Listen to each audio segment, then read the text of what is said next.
عاشقان اہل بیت و صحابہ کرام محرم میں امام حسین رضی اللہ عنہ کے نام پر شربت پلاتے ہیں، کھانا کھلاتے ہیں۔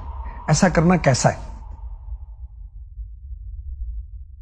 میں امام اہل سنت امام احمد رضا خان رحمۃ اللہ تعالی علیہ کا ارشاد آپ کو بتاتا ہوں۔ آپ فرماتے ہیں، پانی یا شربت کی سبیل لگانا جبکہ ثواب کی نیت، خالص اللہ پاک کی رضا اور ائمہ اطہار کی روح کو ثواب پہنچانا مقصود ہو تو بلا شبہ بہتر و مستحب و ثواب کا کام ہے۔ حدیث پاک میں ہے، رسول اللہ صلی اللہ علیہ وسلم فرماتے ہیں، جب تیرے گناہ زیادہ ہو جائیں تو پانی پر پانی پلا، گناہ جھڑ جائیں گے جیسے آندھی میں پیڑ کے پتے یعنی درخت کے پتے۔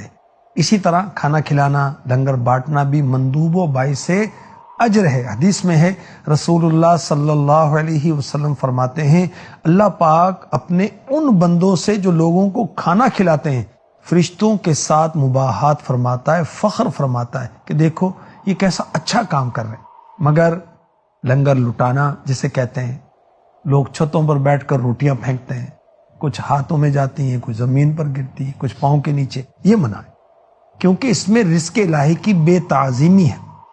تو روٹی کا پھینکنا یہ درست نہیں ہے۔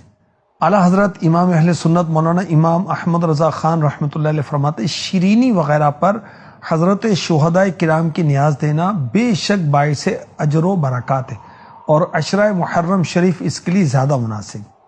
تو ہمیں چاہیے کہ یوم عاشورہ کو اپنا مال خرچ کریں، نذر و نیاز کریں اور وقت کی قربانی بھی دیں۔